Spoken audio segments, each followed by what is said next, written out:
isang gabi at saka isang araw na pala ako naka-duty dito. Napakahirap kasi kapag hindi ka pinasukan ng kapalitan mo. Talagang mapupursigi kang mag-straight duty. Kaya ngayon, araw ng linggo, okay lang sa akin na nag-straight ako kasi hindi masyadong toxic. At ang kagandahan nito, dito ako sa service elevator na assign kahit papano makapag-relax kasi nga wala naman masyadong delivery ngayon dahil nga linggo. So yan nga pala si CB, hinanda ko na yan kasi mamaya bibiyahe din ako para magkaroon man lang ako ng panggas at saka pang-ulam para bukas. Dahil nga nakabihis na ako ng jersey ng Joyride, lumabas na ako dyan galing sa barracks. At kinabit ko na rin yung cellphone para makaumpisa na akong bumiyahe. At syempre, pagkatapos kong ikabit yung cellphone, binuksan ko na rin yung apps para papasok yung mga booking. At iyon na nga, may pumasok na booking. Ang pick up is dyan lang sa Makati Mid. 0.1 kilometer lang. Kaya daldali na akong umakyat papuntang drop off. Ay hindi ko alam, mali pala yung address niya. Ang in-address kasi niya nasa Amorsolo. At dito nga habang bumabiyahe ako, tinatawagan niya ako. Amorsolo Salcedo.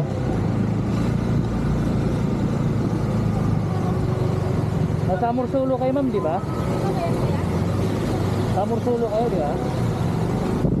At yun na nga, hindi ko napansin na dinaanan ko na pala siya. Yung nakakulay black doon sa Blue Gate ng Makati Medical Center. Pero diretso pa rin ako niyan kasi ang akala ko nga talaga doon sa Amorsolo main entrance ng Makati Med. Kaya pagdating ko dito sa Makati Med, tinawagan ko siya uli kung saan ba talaga siya. Nandito ako sa Tower 2 ba?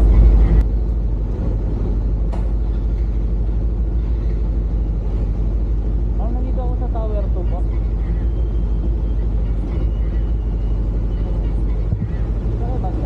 Dito nga sinabi na nga niyan, nasa Blue Gate nga daw siya talaga. Kaya ginawa ko, umikot ako uli para pumunta doon sa Salcedo Street papuntang De La Rosa. At dito nakita ko na siya nakakulay black dito sa bandang stoplight ng Salcedo, corner ng De La Rosa sa Blue Gate ng Makati Med. Sabi ko ba kayo? Kaya narinig yung Hindi kasi yung address nyo ma'am, Amorsolo po, De La Rosa po kasi yung address nyo ma'am, Amorsolo po,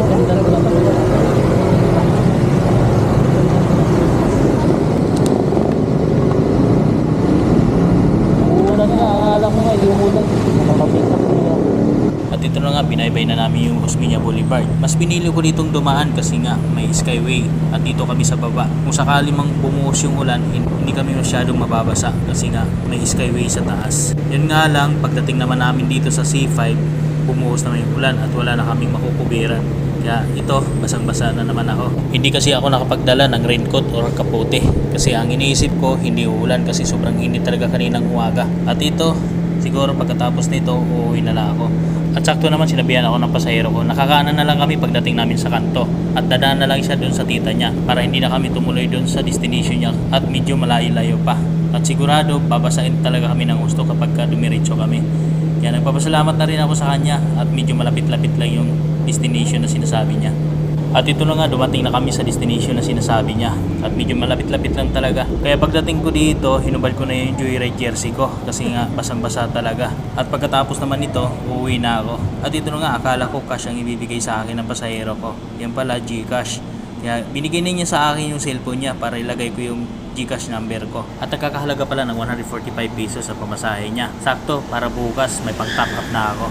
At pagkatapos nito, ito na, bumiyahe na ako para umuwi na ako kasi nga basang-basa talaga yung damit ko.